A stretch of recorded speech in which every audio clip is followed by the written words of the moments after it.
Okay, so here we are looking at question 2 in the 2019 November exams for mathematics, paper 1.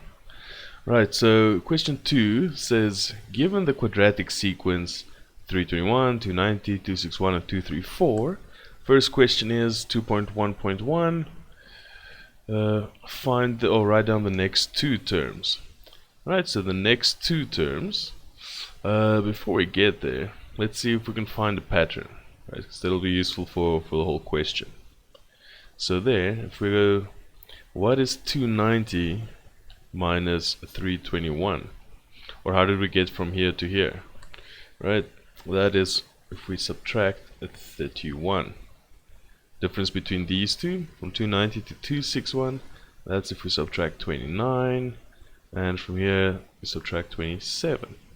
So we can see a pattern. So for the next two terms, we'll have to say 234 minus 25. So 234 minus 25 would be the next one, right? And that'll give us, what does that give us? That gives us 209. 209. And for the term after that, we'll go 209 minus 23, another 2 down from 25. And that equals 186, I believe. Alright, so there's our next two terms. Good. Now, the next question we have is 2.1.2. 2.1.2. So this question says, determine the general term of the sequence. So we have to find Tn in this form, in the form of an squared plus bn plus c. Alright, now how do we get a, b, and c? So there's I'm not sure which method most of you learned in school. There's a nice little shortcut, and maybe I'll do a video someday on where the shortcut comes from. But to start off, I think we all do this. We find the difference between these two. Right, so the difference here is 2, and the difference between these two is also 2. And that is equal, so that's how we know it's a quadratic if they didn't tell us. But they already did, so we know we can just work with that. Right, now, how do we find a, b, and c? So to find a, we do this. We say 2a equals 2, and there's our first equation. Then to find b, we say 3a plus b equals that number. Second equation, and the last equation would be a plus b plus c equals that number. And there's our third equation. And we just solve them systematically. Let's start with the first one. So 2a equals 2, so that means a equals 1. Good, so there's our first part. Then we can do our second equation. 3a plus b equals negative 31. So that means b equals negative 31 minus 3, so that's negative 34. There's our second part. And for the third equation, we'll go a plus b plus c equals 321. And that'll mean c is equal to 321 plus 34. Let me write this down. 321 plus 34 minus 1. So that gives us c is equal to, was it 355 minus 1 is 354. And please check my calculations. I don't have a calculator with me, so I'm hoping I'm doing this right. Didn't check beforehand. That's number c. So finally our Tn would be an squared, a is the 1, plus bn plus c, 354. And that should be our answer for 2.1.2. Great. So let's look at the following question. Next one, 2.1.3. 2.1.3. What does this say? This question says which term of the sequence will have a value of 74. So pretty much, so which term equals 74, right? So let's actually write that in a different way. let's say that means that our sum term n will be equal to 74. And we need to solve for n, so which term? Alright, and we know this is our formula, so we can just use that. So Tn, so we know that n squared minus 34n plus 354 equals 74, and we just want to solve for n. So we'll take the 74 across, n squared minus 34n, and then plus 280, I think that is 354 minus 74 equals 0. So now we can either factorize this, or we can use the formula. I think this one I can see the factors pretty nicely. So it'll be minus 20 and minus 14, because 14 times 20 is 280. So then we have n is either equal to 20 or n is equal to 14. And that's right. Now you'll see most of the times when we get these questions, one of them will be a plus, one will be a minus. And then you obviously have to choose the positive one, because you can't have a negative number of terms. But in this case both are positive, so both the 20th and the 14th term will be equal to 74. Right, 2.1.4, let's scroll down a little bit. 2.1.4, let's write that down. 2.1.4. Alright, this question asks which term in the sequence has the least value. So which term, let's just write some of that.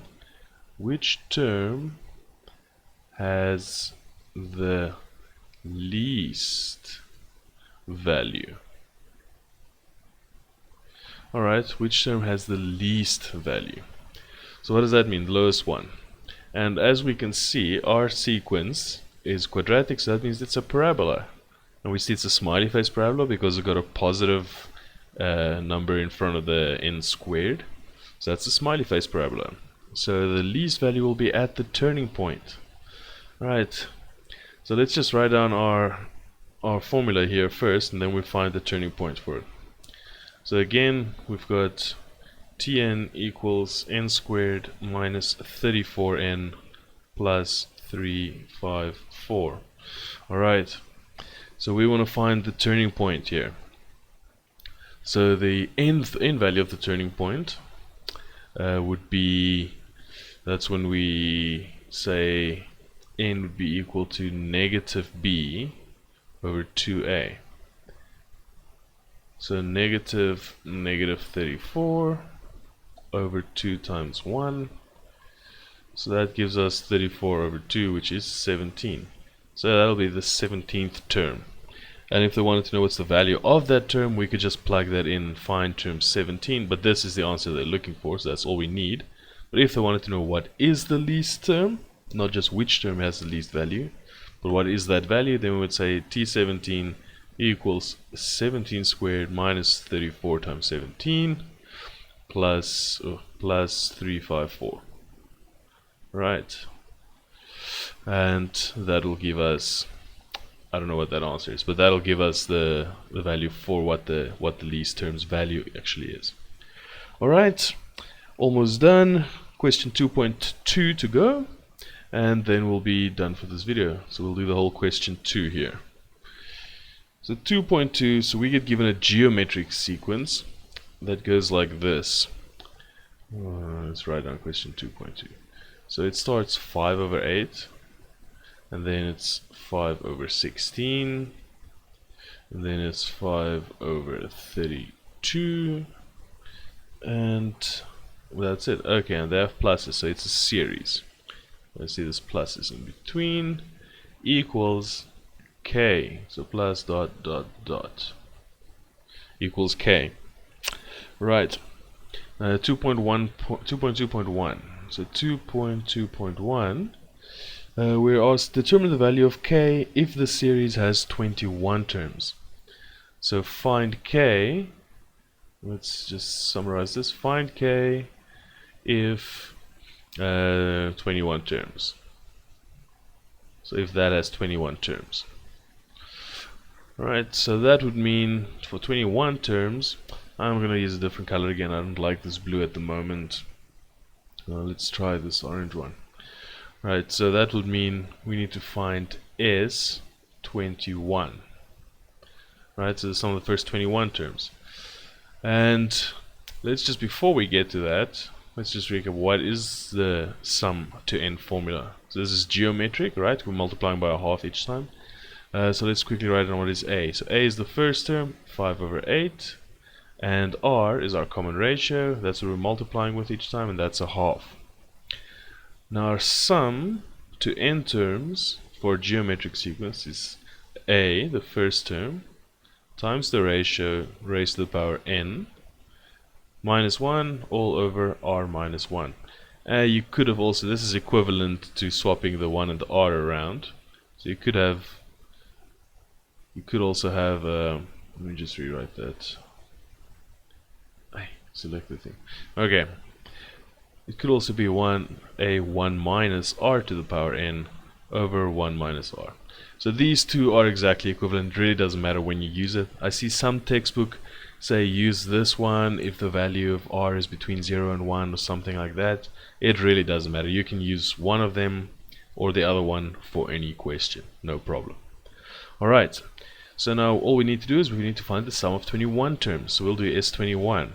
S21 equals, alright, so a, we said that's 5/8, so 5/8, r is a half, so that to the power n minus 1 all over a half minus 1. So S21 equals, and then we can just type this whole thing on our calculator, and I'm not sure what that answer will be. Let me actually type that in a calculator quickly. So you probably won't see me typing now because I'm only capturing this one window. I'm just gonna do that quickly. So we've got 5/8 multiplied by a half to the power 21. And that'd be minus 1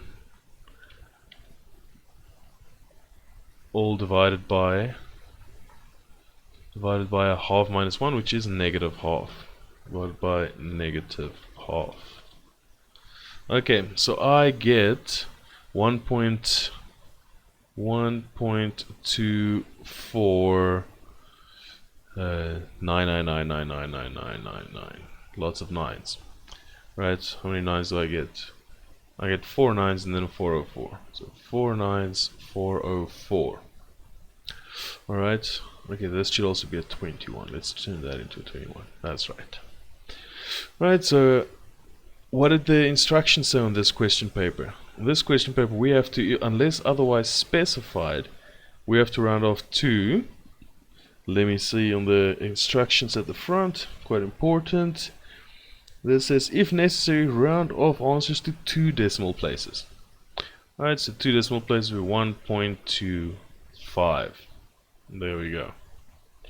Alright, now only one question left, and that's 2.2.2. Scroll down a little bit for that one. Final question of the video. Let's select for this one black, standard black. 2.2. 0.2, another one. Good one. Okay, determine the largest value of n. So find the largest, I'm just going to write the whole question down, value of n for which Tn is still greater than 5/8192. Alright, so let's just write on the first couple of terms again. 5/8, 5/16, 5/32. Right. So now we can see these terms, they get smaller and smaller. So what's the largest value of n for which the term is still bigger than this value? Alright, so a couple of ways we can do that. I think I'm just going to do the plug and play straightforward way to start with. Right. Otherwise, I mean, the easiest way would actually probably be just to see that's a power of 2, these are powers of 2 at the bottom, and just see which power of 2 this one is, because the top, the 5 remains the same. I think that would be the easiest. Let's actually maybe do that in red quickly, and then do the plug and play way later. Right, so 8192, that's equal to 2 to the power 13. Right, so, and the first term was at a denominator of 8, which was 2 to the power 3. So how far do we have to go from 2 to the power 3 to 2 to the power 13? We have to go, we can count from 3 to 13. So how many terms is that? That from sigma notation we know is 13 minus 3 plus 1.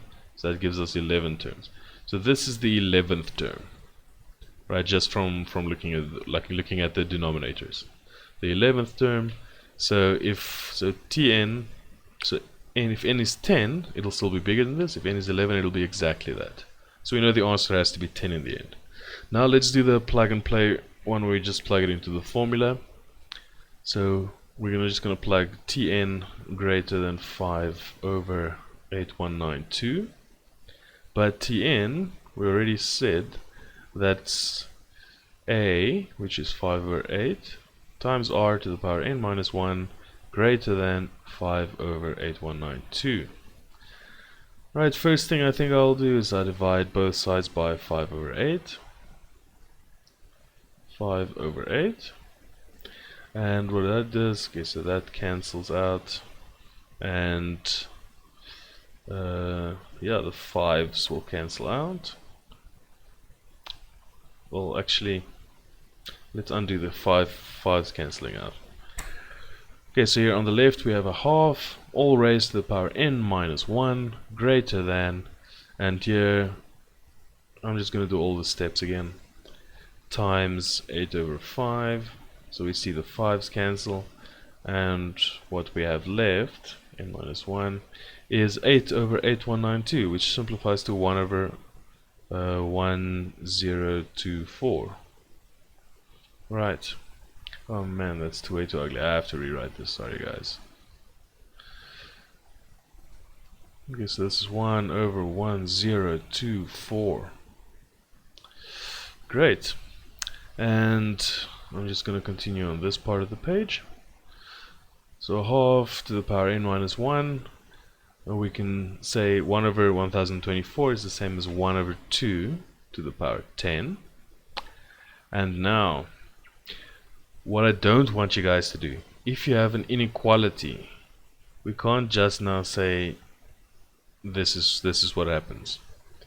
And in this case it won't be true because we'll get n greater than 11, which is the wrong way around. We can't say that, right, because of inequalities. So let's do it the slow way, just to see why everything works the way it does. So we're going to take the log of both sides. So we're going to say log of a half to the power n minus 1 and log of a half to the power 10. Right, so this will give us n minus 1 log half greater than 10 log half. Right, so now we can divide both sides by log half. But before we get there, let's look at this. Log half, what is that equal to? Log half, if you type that on a calculator, we'll see, we don't need to know exactly what it is, but we'll see it's a negative value. Right, so if we divide both sides by log half, we have to remember we're dividing by a negative. And if we divide by a negative, what do we know about inequalities? Then the sign changes around, right? So that's what happens here. So we've got n minus 1, sign change because we divided by a negative 10. And then n must be less than 11. So therefore n equals 10 because we only have integer values. Right, so n equals 10, and we saw with just thinking about it a little bit logically, that here this is the 11th, let me just scroll up a little bit.